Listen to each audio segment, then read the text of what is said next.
Hello, OP classes में आप सभी का स्वागत है। आज है सामान्य अध्ययन रिवीजन का 9वां दिन। इस वीडियो में हम कुछ इम्पोर्टेंट पॉइंट डिस्कस करेंगे जो परीक्षा की दृष्टि से अति महत्वपूर्ण है।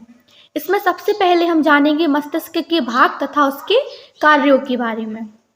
मस्तिष्क के 3 भाग होते हैं। इसमें सबसे पहला है अग्रमस्तक, इसे प्रोसेनसेफेलॉन भी कहते हैं। अग्रमस्तक के भी 3 भाग हैं। इनमें सबसे पहला है सेरिब्रम, यह याददाश्त, बुद्धिमत्ता, स्मृति, ज्ञान तथा ऐच्छिक गतियों के लिए उत्तरदायी होता है। इसका दूसरा पार्ट है हाइपोथैलेमस, जल का उपापचय, रक्तदाब, पसीना, गुस्सा, खुशी, यह इन सभी का केंद्र होता है। इसका थर्ड पार्ट है थैलेमस, किसी चीज का दर्द, ठंडा या गर्म, यह हम थैलेमस से जानते हैं। मस्तिष्क का दूसरा भाग है मध्य मस्तक, जिसे मेसेनसेफेलॉन भी कहते हैं। इसके भी 2 पार्ट हैं। इसका पहला है कॉर्पोरा क्वाड्रिजेमाइना, यह दृष्टि तथा श्रवण शक्ति पर नियंत्रण रखता है। इसी का दूसरा पार्ट है सेरिब्रल पेंडिकल, यह मस्तिष्क को मेरु रज्जु से जोड़ता है। मस्तिष्क का तीसरा भाग है पश्च मस्तक, इसे रोबेनसेफेलॉन भी कहते हैं। इसके भी 3 पार्ट है। इसमें सबसे पहला है सेरिबेलम, शरीर का संतुलन बनाए रखता है ये। दूसरा है मेंडुला ऑब्लैंगेटा, यह उपापचय, रक्तदाब तथा क्रमांकुचन के लिए उत्तरदायी होता है। थर्ड है इसका पोन्स बेरौली, यह सेरिबेलम के दोनों पश्च भागों को जोड़ता है। आगे बात करेंगे मुगल काल में प्रमुख भूमि के प्रकारों के बारे में। इसमें सबसे पहली है पोलस भूमि, यह वह भूमि है जिस पर हर वर्ष खेती की जाती है, यानी कि यह बहुत उपजाऊ होती है।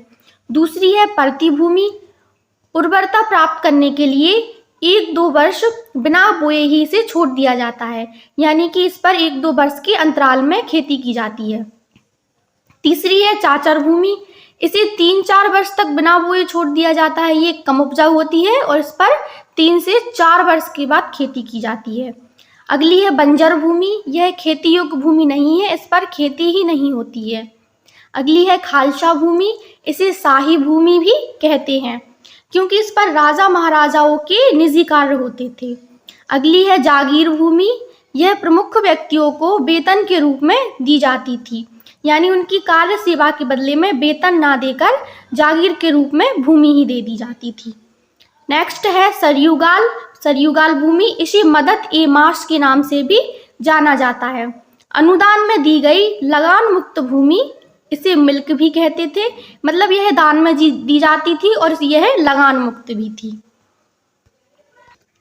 आगे बात करेंगे प्रमुख मात्रकों के बारे में। जैसे सबसे पहला है 1 प्रकाश वर्ष। प्रकाश वर्ष जो है यह दूरी का मात्रक है, यह आपको याद रखना है। 1 प्रकाश वर्ष बराबर होता है 9.46 × 10⁻15 मीटर के। अगला है एक खगोलीय मात्रक, यह बराबर होता है 1.496 × 10⁻11 मीटर के।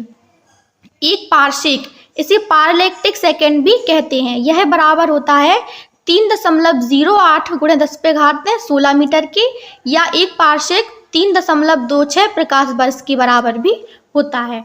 अगला है एक फैदम, यह 6 फीट के बराबर होता है या 1.828 मीटर के बराबर भी होता है। अगला है एक समुद्री मील, यह 1.852 मीटर के बराबर होता है। अगला है एक चंद्रशेखर सीमा, यह 1.4 सूर्य के द्रव्यमान के बराबर होता है या फिर 2.8 × 10⁻30 किलोग्राम के बराबर होता है। अगला है एक मूल पदार्थ, यह बराबर होता है 6.023 × 10⁻23 परमाणु के। एक कॉस्मिक वर्ष, कॉस्मिक वर्ष वो होता है जिसमें सूर्य पूरे ब्रह्मांड का चक्कर पूरा करता है, तो ये कॉस्मिक वर्ष बराबर होता है 25 करोड़ वर्ष के। एक स्टेट्यूट मील बराबर होता है 1609 मीटर के। आगे बात करेंगे भारत के प्रमुख जलप्रपातों के बारे में। भारत का सबसे ऊंचा जलप्रपात कुचिकल जलप्रपात है, यह बराही नदी पर कर्नाटक में स्थित है। इसकी ऊंचाई 455 मीटर है। जबकि बात की जाए चौड़ाई की दृष्टि से सबसे बड़ा जलप्रपात तो वह है जोग या गरसोप्पा जलप्रपात। यह शरावती नदी पर है। इसकी ऊंचाई 255 मीटर है। बात की जाए शिवसमुद्रम जलप्रपात की तो यह कावेरी नदी पर है। चूलिया जलप्रपात यह चंबल नदी पर है। गगन चुक्की या भार चुक्की जलप्रपात कावेरी नदी पर है। पायकारा जलप्रपात नीलगिरी पर्वतीय क्षेत्र में है। धुआंधार जलप्रपात नर्मदा नदी पर है। चित्रकूट जलप्रपात इंद्रावती नदी पर है। इसे भारत का नियाग्रा जलप्रपात भी कहते हैं। चित्रकूट जलप्रपात बहुत इंपॉर्टेंट है, आपको याद रखना है। आगे कुछ और महत्वपूर्ण तथ्यों के बारे में जानेंगे, जैसे गाथा सप्तशती के लेखक हैं राजा हॉल। यह सातवाहन वंश से संबंधित हैं।